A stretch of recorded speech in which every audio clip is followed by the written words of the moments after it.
You are listening to the Life Coach School podcast with Brooke Castillo, episode number 284. Welcome to the Life Coach School podcast, where it's all about real clients, real problems, and real coaching. And now, your host, Master Coach Instructor, Brooke Castillo. Well, hello there, my friends. Today, we are talking about anti-fragility. You've never heard of that, have you? Unless you've read the book, you've probably never heard of this term. It is the opposite of fragile, anti-fragile. And when I first heard this concept, I was so delighted by it. I feel like, oh my gosh, they are speaking my language. I love, love, love this concept. So I wanted to share it with you. Now, there's a whole book written on it, and you can buy it on Amazon, and it gets into a lot more detail and kind of goes down rabbit holes that I'm not going to go down. But the concept of it is what I want to talk about today because I think it's very useful. In one of my earlier podcasts, I talked about post-traumatic growth. And that concept hit such a chord with so many of you. I think this is a similar concept. It's a similar idea. And it's a mental construct, a principle that you can utilize in your life. A lot of clients that I work with and students that I work with inadvertently, and I think sometimes mistakenly, refer to themselves as highly sensitive, as fragile, as tender. And I think there's a way to do that with yourself that can be very compassionate. And especially when you've recently gone through something that creates a lot of vulnerability for you in your mind, I think treating yourself that way can be useful for a short amount of time. But when you label yourself in a way that makes you overly sensitive to what and overly offended and overly hurt by everything that happens in the world, I think it creates a really unhealthy way of being in the world where you're constantly afraid and not willing to take any risk. I want to introduce a concept that's almost the complete opposite of that. And it's this idea of being anti-fragile. So the way that it is defined is a system that increases in capability to thrive as a result of stressors, shocks, mistakes, faults, attacks, or failures. It increases in capability the more that it fails, the more mistakes it makes, the more faults, attacks, or failures that it has. And this concept brings us right back to an example that I use a lot of times, which is learning to walk, learning to ride a bike. The more you fail at that, the better you get at it. The more you fall down, the stronger you get. The more times you try, the better you get at walking. When it comes to walking, we are anti-fragile. We're not like, oh no, don't fall. You have to fall in order to learn how to walk. It is how you learn how to walk, by falling and trying and failing.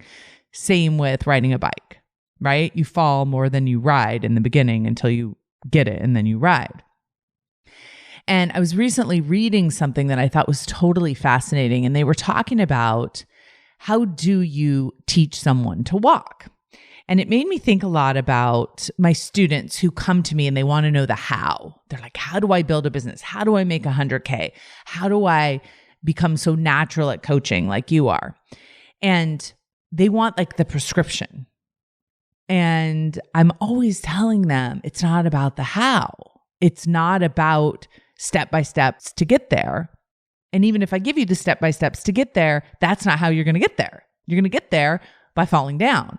And it's the same with walking. Like imagine that someone was asking you, how do I walk? I want to know how to walk. And you would have to explain to them step by step, literally, how to walk. Like you lift up your foot, I guess, and then you move your foot forward, and then you shift your weight, and then you put your foot down. And it would be like this very convoluted, complicated explanation of how, quote unquote, to walk. But really, how do you learn how to walk? By understanding all the steps and following all the steps? No, by falling down and getting stronger. That's what it means to be anti-fragile. So the way that the professor who wrote the book, Taleb, I believe is how you say his last name, is he talks about there's 3 ways to be. There's fragile, there's robust, and then there's anti-fragile. And if you're fragile, you avoid any kind of risk, any kind of mistake, any kind of falling down because you will break when those things happen. Robust means you can stand up to challenges that happen and mistakes that happen and failures that happen. You can kind of go head to head with it. But anti-fragile means that you get stronger by those things. Not only do you stand up to them or withstand them, but they actually make you stronger. A great example of this is working out in the gym. Your muscles are anti-fragile, which means the more stress you put on them, the more you break them down, the stronger they get.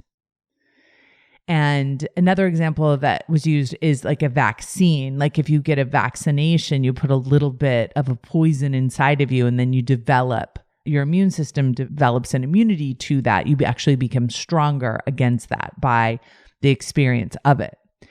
And I want you to think about this for your life and the challenges and the mistakes and the failures that you make in your life.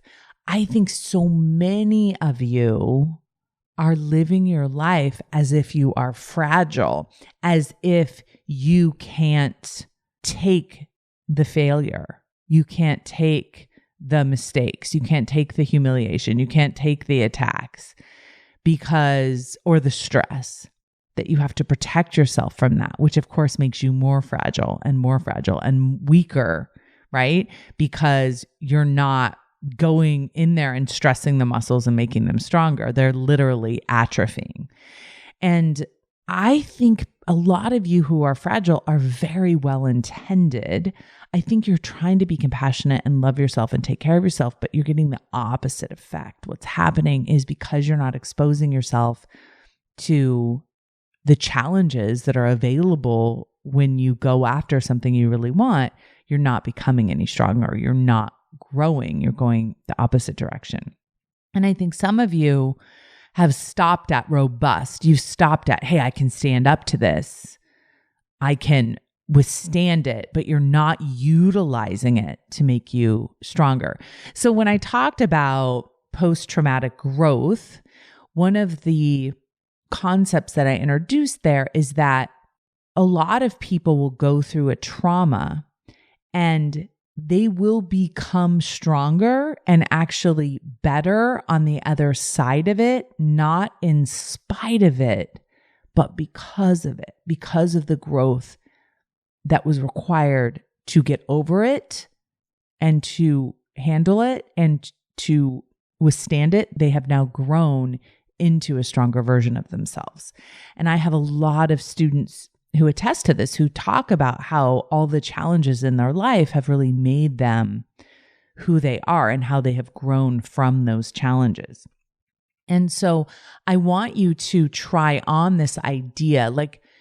I want you to consider adding this to your collection of characteristics, that you are anti-fragile, that you can utilize challenges and failures and mistakes and stressors to make yourself stronger. You will use the things in your life that challenge you as free weights.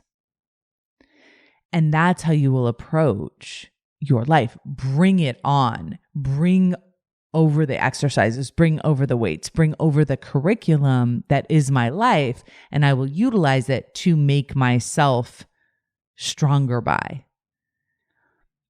I talk a lot to you guys about how life is 50-50. It's 50% positive, 50% negative, and that there's nothing wrong with the world because it is that way. That is the nature of the world. That is how the world is.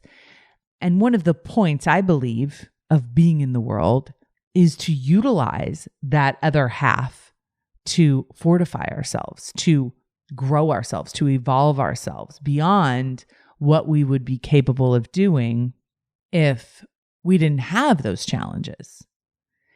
If our life was easy and we didn't have to go through any obstacles in order to create what we wanted, there'd be no way for us to get stronger. No reason for us to get stronger. No point in us evolving at all because we're already there. We've already arrived. We don't have anything to overcome. So if you think about being fragile as being easily broken or damaged, I want you to consider if that has been you, if that is how you have been identifying yourself as someone who's fragile, or have you been identifying other people that way? Now, people will say to me, oh no, that person is fragile or that thing is fragile. That's just the truth. And I want you to be careful to notice if you're doing that with yourself, of just pretending like you just are the way that you are and you're just noticing that that's the way you are, instead of recognizing that you create the way you are. And the other thing that I want to note here is that when you're anti-fragile, it means that your challenges make you stronger. And I think a lot of times people mistaken strength and being powerful and getting stronger with having no compassion, with having no connection, no love, no sensitivity. And that is definitely not what I'm talking about here. What I'm talking about here is the opposite of that. Because you are utilizing your challenges to get stronger, what I mean by that is the emotional strength of developing your ability to feel. And that includes compassion and love and self-care and empathy. It means opening up to those things. Strength and courage are required in order to live the full spectrum of all of our emotions. Getting stronger doesn't mean that you don't care. It doesn't mean that you're putting your head down and you're not paying attention to the world.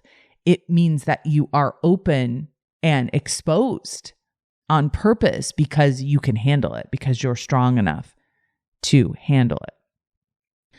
So let's contemplate what it would mean if we were anti-fragile. If we knew that all the challenges in our lives were free weights that would make us stronger, how would we approach our lives in a different way? First of all, we would embrace uncertainty.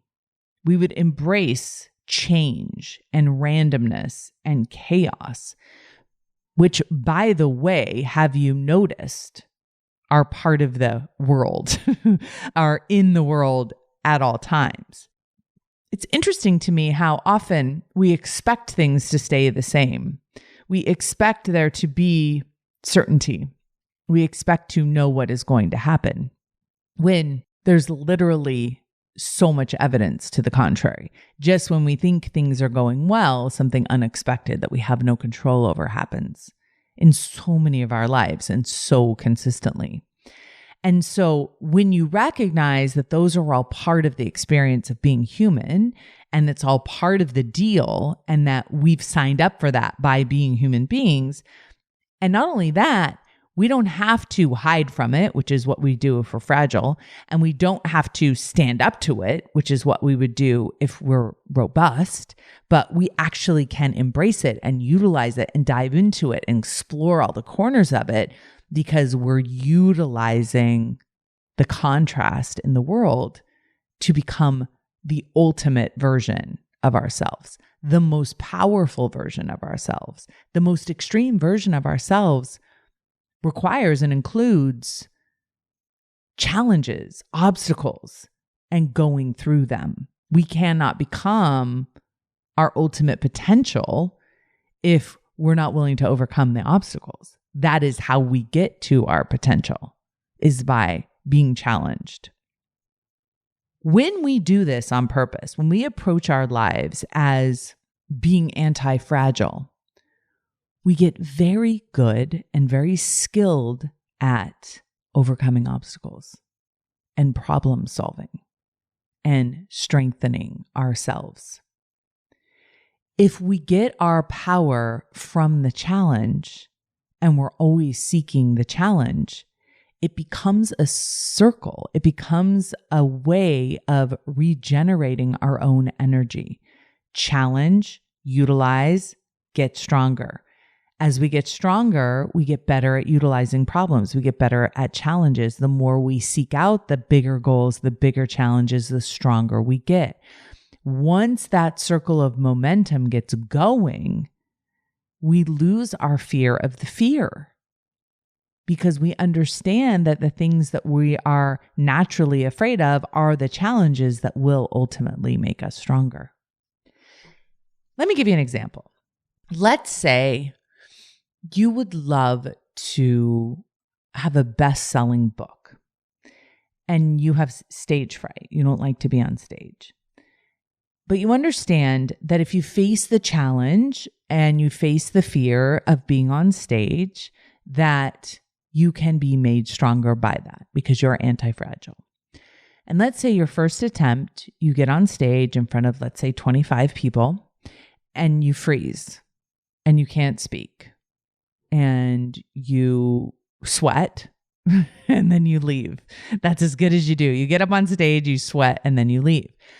Now, if you are fragile in that moment, you will go and you will crawl into a very dark space and get a cuddle and probably never come out again and certainly never attempt to speak in public again. If you are robust, you will suck it up, say that you can handle it, and just move on with your life. And maybe you'll try and do it again someday. But if you are anti-fragile, you will use that as an opportunity to learn how to feel. You will use that as an opportunity to process and digest any shame, any humiliation, any struggle that you're having with that experience. That is an opportunity that you would not have had you not tried. The most powerful people in the world are the ones who aren't afraid of their emotions. And the one way to learn that there's nothing to be afraid of is to have terrible, awful, negative emotions and to survive them, to process through them, and then to thrive because of that. My willingness and my ability to feel humiliation is one of my superpowers.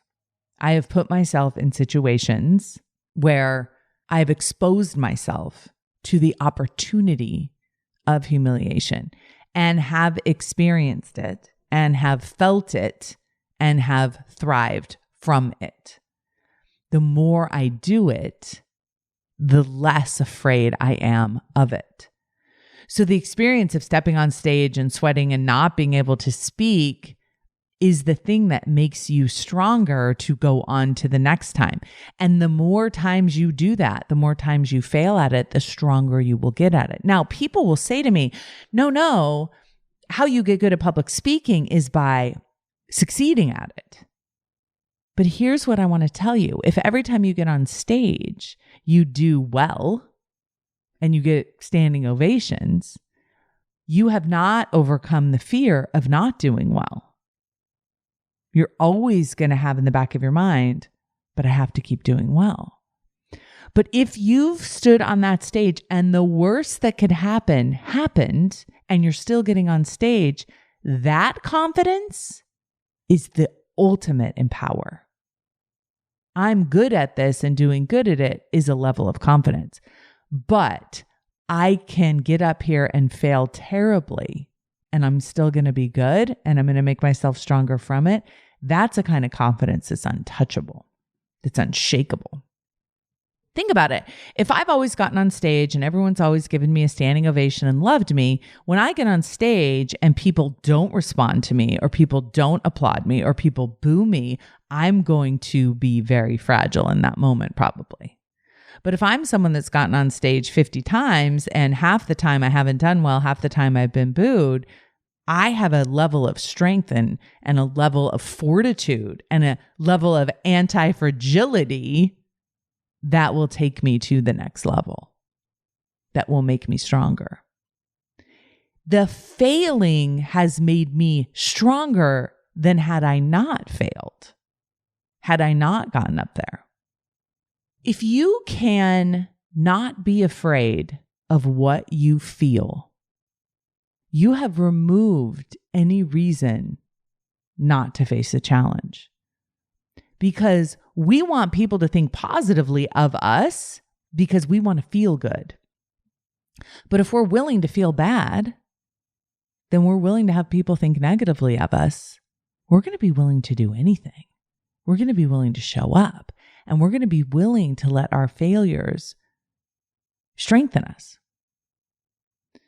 Now, the other side of this, the other layer of this is not the part where we choose to take risks and fail, but the things that happen to us that we have no control over, the circumstances, right? The world happening. So situations where people behave in a way that we don't want them to behave, or circumstances happen where we don't want them to happen. This is the other piece of anti-fragility that I think is super powerful, because if we can see each of the things that happen in the world that we don't have control over as opportunities to strengthen ourselves as humans, our whole perspective on the world changes. Because most of us are going around trying to avoid bad things, trying to fix bad things as soon as we can, because if we can fix them, then they won't happen to us. We won't have to experience them. But when we approach the world understanding that half of it is pretty negative, it looks like by design, maybe there's a reason for that. And maybe we can utilize that to step into our full potential, our full sense of who we are. Maybe when that terrible thing happens, we can utilize it. I've done this in my own life when I was really struggling with drinking and really struggling with waking up in the morning and feeling terrible. I decided that I was going to utilize that struggle to make myself better and to make myself stronger. I did that with my weight struggle. I utilized it. I embraced it. I understood it. I used it as a free weight to make myself stronger. All the challenges that I've faced in my business, I utilize to make myself stronger. Any stressor or mistake or criticism that I get as a CEO or as a business owner, as a partner with my husband, I can accept and say yes and bring it in and utilize it to make myself anti-fragile, to make myself stronger because of it. And here's the thing, y'all, when you do your life like this, you open yourself up, you expose yourself, you become vulnerable to what it means to live a very expansive life. Because all of a sudden, there's nothing you're not willing to feel. And so there's no reason not to do the challenging thing if the challenging thing will ultimately make you stronger. Now, if you win at the challenging thing, that will be joyous and success. But if you don't win, you utilize it as fuel to make yourself stronger, as a free weight to make yourself stronger. So either way, you are propelled forward. You are stronger because of it, not in spite of it. When I look at really successful people, I truly understand that they are standing on top of a pile of failures. Those failures are what created that success. When I look at a toddler who is walking around like a boss, I know that that toddler earned that ability to walk by failing miserably multiple times. That walk didn't come from studying a book or watching a YouTube video or understanding the steps or being able to take a course that explained it to them. The only way that toddler learned how to walk was by trying to walk and failing and never giving up until they got there. That is anti-fragile. That is utilizing all the fails to make themselves stronger. That little toddler, the first time he tried to walk, didn't have enough muscle in his leg to hold himself up. But after he fell down and pushed himself up and fell down and pushed himself up, he built that strength to stand up. He could not have learned how to walk without the failures, without the challenges, without the things that he bumped into along the way. How is that you in your life? Are you acting fragile in your life? Now listen, if you are letting the challenges in your life break you, I just want you to ask yourself why. If you're telling yourself, I'm just too hurt, I'm just too exhausted, I just can't handle it, just notice that it's a pattern. Do you want to use those challenges as a reason to sit down and not continue, as a reason to avoid? Or do you want to utilize the challenges in your life to make yourself stronger? Every problem is an opportunity to get stronger when you're anti-fragile. I love, love, love this concept.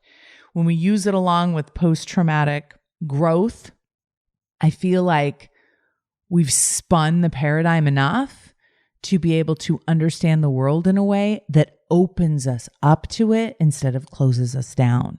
And what we need in this world is more people opening up, more people exposing themselves to their full capacity so they can offer what they have to the world. So I invite you to be anti-fragile. I invite you to utilize the challenges in your life to make yourself stronger, to set the biggest possible goal you can. And at the first sign of trouble, don't give up. Don't beat yourself up. Don't say you tried and failed. Don't ask how to walk. Just get up and try and walk again and keep trying until one day you look down and you're like, I'm walking. I can't remember when I didn't know how to walk. And when someone asks you how to walk, you won't be able to explain it to them. How did you learn how to walk? How did you get to know how to walk so fast? Just practice, just trying, just failing a lot. That's how we get there. That's how anti-fragility can get us there even faster. We get stronger from our challenges, not defeated by them. Have a beautiful week, everybody. I'll talk to you soon. Bye-bye. Hey, if you enjoy listening to this podcast, you have to come check out Self-Coaching Scholars. It's my monthly coaching program where we take all this material and we apply it. We take it to the next level and we study it. Join me over at thelifecoachschool.com/join. Make sure you type in the lifecoachschool.com/join. I'd love to have you join me in Self-Coaching Scholars. See you there.